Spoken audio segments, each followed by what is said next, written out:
Hey class, this is a brief update on some of the changes that the College Board has rolled out with their exam schedule and really with their course content as a result of COVID-19. So on March 20th, the College Board posted an update about all their AP courses and all their upcoming exams for the 2019-2020 school year. And essentially because of the mass school cancellations, the rollout of distance learning, there have been significant changes to all their AP courses. So this is for all AP classes. They're all going to take their tests remotely online. So AP United States History, our tests will be taken online at your house or at some place, but not together in one central location. All the tests now are only going to cover about 75% of the course content. So for AP US History, that's periods 1 through 7. So like 1491, right before Columbus arrives in the Americas, up until the end of World War II. So pretty much where we got at the end of trimester 2, that is the content that will be on the exam.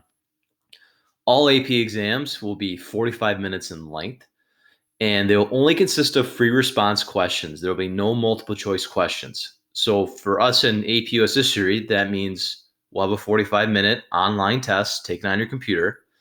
It'll most likely be 3 to 4 short answer questions, but that has yet to be confirmed.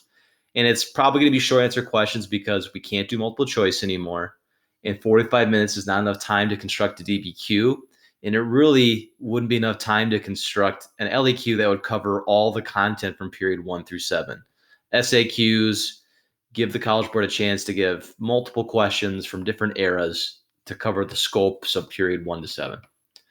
And then the final big change is that there's going to be 2 testing dates available for each exam. There'll be an early date, probably close to the original test date, and there'll be a later test date, probably somewhere around Memorial Day. And schools will be able to select when they want their kids to take those tests. What exactly those dates are for each test, the early and the late date, we don't know yet. They've yet to be announced. And how schools decide when their kids are going to take it, or if they even really can decide on what time, that hasn't been announced yet either. Those announcements will be made on Friday, April 3rd. So the first Friday back from our 3-week spring break, the first Friday of e-learning, the College Board will make a bunch of announcements then. So what does this mean for us going forward? Well, for AP US History at Woodbury High School, the next 2 weeks, March 30th to April 12th, we're just going to wrap up period 7. So we'll spend the first week discussing World War II. We really kind of rushed through that at the end of trimester 2, and we're going to circle back anyway. So we'll spend the first week going over that content, since it'll be the last major thing that can be tested on for the AP exam this year. And then for week 2, after we get information about the exam updates, we'll do a little bit more content. Even though it's in period 8, we'll introduce the Cold War, and we'll talk about a lot of the effects that World War II had on the American economy and on domestic life at home. And after week 2, Mr. Saturn and myself will come together and we'll reassess and look at what's the best plan of attack once we have the exact exam structure announced and the test dates announced and what days we can take the tests. We'll make a plan going forward, but we really won't decide that till after April 3rd, once we know all the information. Also for these next 2 weeks, you can expect to get a lot of SAQ practice just because it's really likely that you will be tested on a short answer question.